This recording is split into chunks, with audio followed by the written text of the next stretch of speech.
Welcome back to MMA Al Dente. I am the guy who picked Maria Oliveira to defeat Diana Belbita.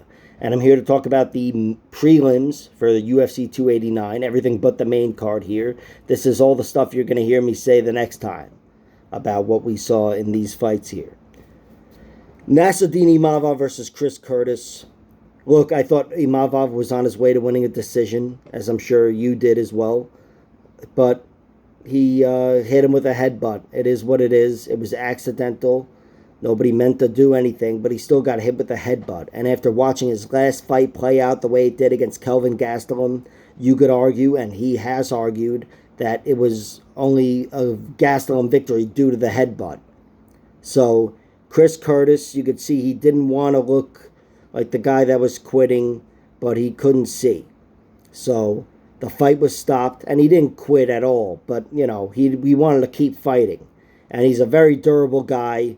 I trust him to go the distance in a losing effort to just about anybody, even the guys that have finished him, Ray Cooper and Tom Galicchio. But I think this was a bad matchup. I thought Imavov was beating him and would have won a decision pretty comfortably there, especially the way he got him down in round one twice and secured back control and everything else. I thought it was a very impressive fight for Imavov, but wasn't a victory. So it is what it is.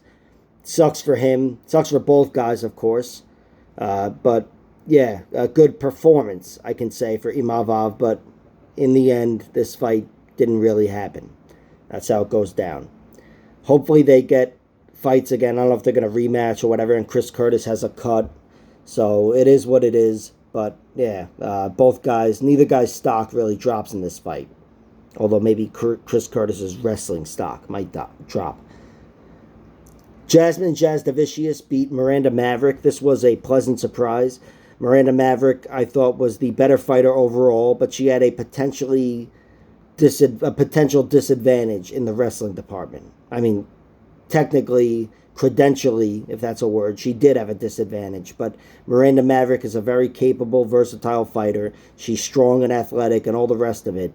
But in the end, yeah, this was a stylistically bad matchup for her. Jasmine found herself on top in every round, out-scrambling her, getting her hips up, and winning that battle. And she was working Miranda on the ground as well. I thought round one was even. I thought that was a 10-10 round. I fucking hate 10-10 rounds, but at the end of that round, that's all I could say. I think it was a 10-10. The armbar was ineffective, but so were the strikes from the top position from Jasmine, and it just seemed like a real push. And the striking before that, nothing significant happened. So that was a close round, but rounds 2 and 3, Jasmine clearly won with some good control as well. I thought she had a lot of success once she started winning the wrestling battle against Miranda Maverick. And Miranda, she looks limited as a fighter. She knew enough to go for it early in round 3, but even that wasn't something she could sustain. I thought Jasmine was taking over the striking in round 3. She had a really nice flurry in the middle of it. And again, just got top control every single time. It was Miranda Maverick engaging in the wrestling battle and Jasmine Jasudavicius winning the wrestling battle. Solid win for her, and that's she's on a winning streak now. And for Miranda Maverick, she's a girl who had a lot of promise a few years ago, and now not so much. Tough loss for her, but she's still not going anywhere, I don't think.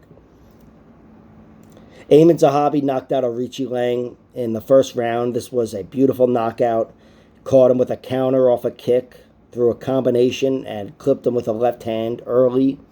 I think it was like 2 minutes into the fight. I could be wrong, but definitely a great moment for Eamon Zahabi. He's a guy that is a neutralizer on the feet, has low output, and I think insanely good power. And that doesn't always produce victories because of the low output, but here it did. Got him out of there in round 1. And this is a fine moment for the guy. I hope he keeps his momentum going. He is the first one to knock out Arichi Lang, by the way, in however many fights, 30, 40 fights, whatever he's got. He never was TKO'd or KO'd. And here he was clipped with a big left hand that sat him on his ass. Might go down as a TKO because of the subsequent ground and pound, but one punch got him out of there. Great win for Zahabi. Tough loss for Aoriqileng. Speaking of tough losses, Blake Bilder had a tough loss to Kyle Nelson. Kyle Nelson, I thought, was losing the first round, but then turned it around with a big strike at the end, which took all the momentum from Blake Bilder. And after that, Nelson was very much in the fight. Blake Bilder, I thought, was much better on the at range in the first round, and his speed was the difference. But that was gone after getting clipped at the end of round one. And it might have just been a cardio issue as well, where he couldn't sustain that footwork. But Kyle Nelson as well took away a lot of that footwork with kicks, calf kicks. And it was just a great performance from him. No matter how you thought the fight played out or the score, whatever your scorecard is, I'm pretty sure you had it for Kyle Nelson. He definitely won that fight. And for Blake Bilder, not a bad way to lose your first fight. He didn't go anywhere. He was kind of outgunned, it looked like, in the end. But any tough moment, he survived. And in the end, he did a little showboating, which was kind of embarrassing because he kept losing those exchanges. But it showed he was still in it. He had spirit in round 3.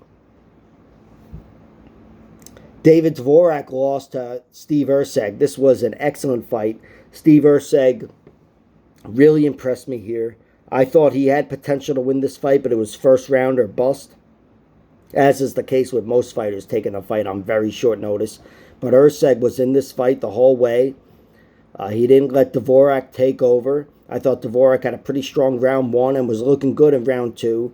And Erceg kicked him in the head and put him in a very tight guillotine choke that won him that round. And then in round 3, where it looked like Dvorak was about to take over with the wrestling, Erceg just said no to everything and was threatening with guillotines and everything, just constantly defending, and then ended up taking Dvorak down, or taking his back anyway, and riding him out for the remainder of that round, which I thought was the difference maker. You know, he didn't do much, but still, sometimes just the positional advantage in the end in a close fight like that is the difference maker. And I thought Steve Erceg won this fight, and he got rewarded with a victory, gigantic victory. You know, this was against a top 10 fighter, really top 11, but, you know, they got to make the champion separate. So he beats the number 10 fighter in the world, number 10 contender, I should say. And there's almost no better way to make your debut. You know, I guess maybe if he finished him, but he came close, and I thought it's more impressive the fact that he won a 15-minute decision, being the last man standing, as I like to say, winning round 3. Great win for him. And Diana Belbita in the opening fight beat Maria Oliveira. This was Diana Belbita's fight from the beginning. I do think Maria Oliveira, I overestimated her stand-up ability, her striking ability. Here, I know she was against a better striker on paper, but I expected more from her movement and her, you know, range attacks, and there was no range. She was standing flat-footed, square, and trying to do like the Matrix defense, just leaning back. And it was effective at times, but throughout the whole fight, it wasn't.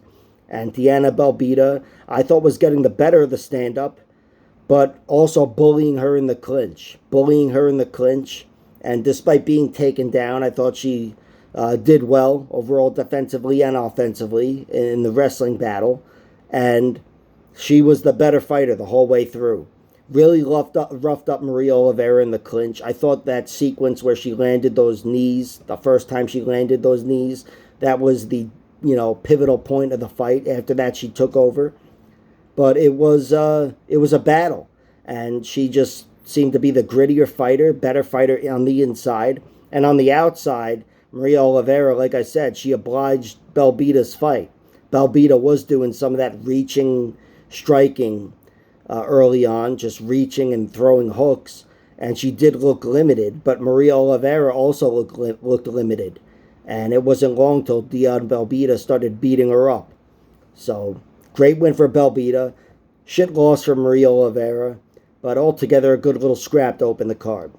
This is everything you'll hear me say the next time about what we learned in these fights. Like, share, subscribe, all that horse shit, and check out my other videos.